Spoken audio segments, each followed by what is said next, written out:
नियमों का पालन करते हुए यदि हम कथा सुनते हैं तो ये कथा बहुत प्रभावकारी होती है। ये कथा हमको बहुत फायदा करती है।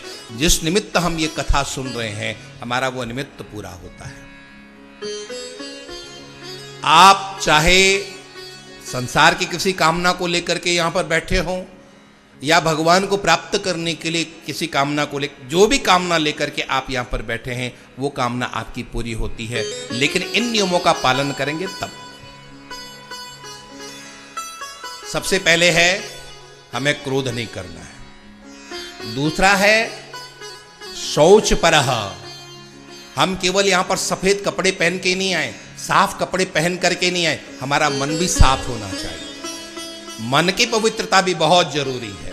और आज के समय में, पहले के समय में लोगों के कपड़े इतने साफ नहीं होते थे लेकिन मन साफ होते थे। आज के समय में लोगों के कपड़े बहुत साफ हैं लेकिन मन साफ।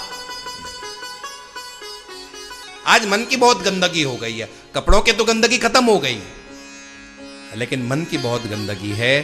शौच परह, बाहर और भीतर दोनों की पवित्रता, हमारे वस्त्रों की भी पवित्रता हो, हमारे शरीर की भी पवित्रता हो और हमारे मन की पवित्रता हो। 7 दिन तक हमें इसका भी विशेष ध्यान रखना है। तीसरा है सततम ब्रह्मचारिणः। 7 दिन तक हम ब्रह्मचर्य व्रत का पालन करें। ब्रह्मचर्य का मतलब केवल स्त्री पुरुष का संयोग न हो, उसी का नाम ब्रह्मचर्य नहीं है। ब्रह्मचर्य का मतलब है सतत हम ब्रह्म में चरण करें। मतलब 7 दिन तक हम सतत भगवत चिंतन करते रहें, इसका नाम सततम ब्रह्मचारिणः। आपने कई बार कथा सुनी लेकिन इन नियमों का पालन किया? कोई करता ही नहीं। तभी तो ये कथाएं फलदायी नहीं होती। इन कथाओं का फल तभी हमें प्राप्त नहीं होता है क्योंकि हम इन नियमों को लेकर के, भागवत कोई मनमाना अनुष्ठान नहीं है, भागवत कोई मनमाना आचरण नहीं है। भागवत एक बिल्कुल व्यवस्थित, हमारे संतों महापुरुषों शास्त्रों के द्वारा बताया गया एक अनुष्ठान है जिसमें कुछ नियम है, जिसमें कुछ विधियां हैं, जिसमें कुछ मार्ग हैं। और इसके साथ जब हम चलते हैं तो हमें फिर इसका बहुत फायदा मिलता है। तो हम क्रोध नहीं करें, पवित्रता से हम रहें, सततम ब्रह्मचारिणः, ब्रह्मचर्य व्रत का पालन करते हुए और सतत प्रभु चिंतन करते हुए हम 7 दिन तक इस कथा का श्रवण करें। और चौथा है अदुष्ट भाषणः सन्तु। हम किसी के भी प्रति भी कटु वचन न बोलें। आप यदि किसी को कटु वचन बोलते हैं, आप तो बोल करके भूल जाते हो, लेकिन वो व्यक्ति अंदर से इतना दुखी होता है कि उसके अंदर से आपके लिए बुरी भावनाएं निकलती हैं और वो बुरी भावना आपकी अच्छी भावना पर इतनी हावी हो जाती है कि आपका कथा सुनना न सुनना सब कुछ बराबर हो जाता है। अदुष्ट भाषण। इन 7 दिनों तक हम किसी को भी कटु न बोलें, किसी को कड़वा न बोलें। और वैसे तो कभी भी कड़वा नहीं बोलना चाहिए। हमारे यहां संतों ने कहा था, तुलसी मीठे वचन से सुख उपजे चहु ओर, वसीकरण एक मंत्र है तज दे वचन कठोर। यदि सबके आप प्रिय बनना चाहते हो तो आपको कड़वी बातों को छोड़ना पड़ेगा। और यदि आप कड़वे वचनों को बनाए रखोगे, अपने मुख पर हमेशा जहर रखोगे, अपने मुंह पर हमेशा कड़वापन रखोगे तो आप भी दुखी रहोगे और दूसरे को भी आप दुखी करते रहोगे। इसलिए अदुष्ट भाषण सन्तु।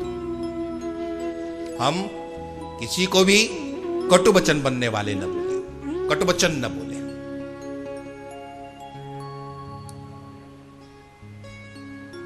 आप लोगों ने गिनती की कितने नियम हो गए?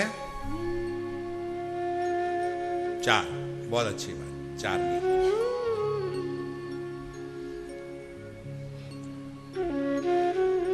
क्रोध नहीं करना है, अंदर बाहर की पवित्रता से रहना है, सततम ब्रह्मचारिणः, सतत भगवत चिंतन करते हुए ब्रह्मचर्य व्रत का पालन करना है। और चौथा है किसी को भी बुरा नहीं बोलना है, कटु वचन नहीं बोलना है। और 5वां है मा संतु परनिंदकः। हम किसी की भी बुराई का बिल्कुल भी वहां हम किसी की बुराई करने के लिए कभी भी ना बैठे। ये 5 नियम है। मां संतु पर निंदा कहा, दूसरे की निंदा क्या हम करें। आज के समय में 2 व्यक्ति या 2 महिलाएं जब भी बैठती हैं, उनकी बोलचाल, उनके बीच में विषय क्या होता है? तीसरे की निंदा। चर्चा नहीं, निंदा। चर्चा हो तो कोई बात नहीं है, चर्चा भी नहीं होती भगत जी, निंदा होती है, तीसरे की निंदा होती है। और ये बात मैं आपको बताऊं, पुरुषों की अपेक्षा महिलाओं में ये सद्गुण ज्यादा पाया जाता है।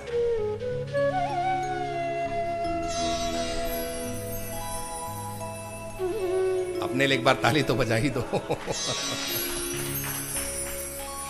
श्री वृंदावन बिहारी लाल की जय। बाबा कबीर ने एक बात कही थी,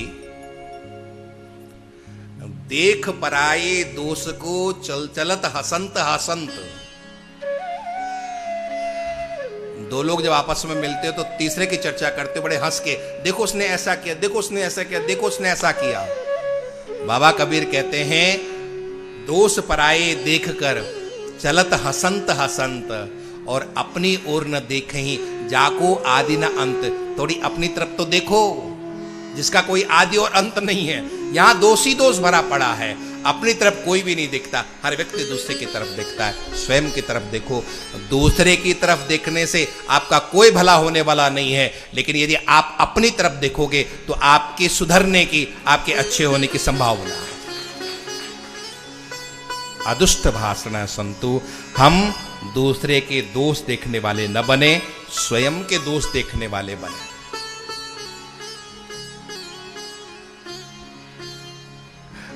दूसरे में गंदगी लगी हो और आप उसकी चर्चा कर रहे हो, उससे आपको क्या फायदा होने वाला है? आप तो अपनी गंदगी देखो, कहीं हम में गंदगी तो नहीं लगी है। और गंदगी लगी हो तो उसको साफ करने का प्रयास करो। देखो आपका जीवन कितना दिव्य बनता है। ये शास्त्र आपको उसी दिव्यता की ओर लेकर के चलते हैं।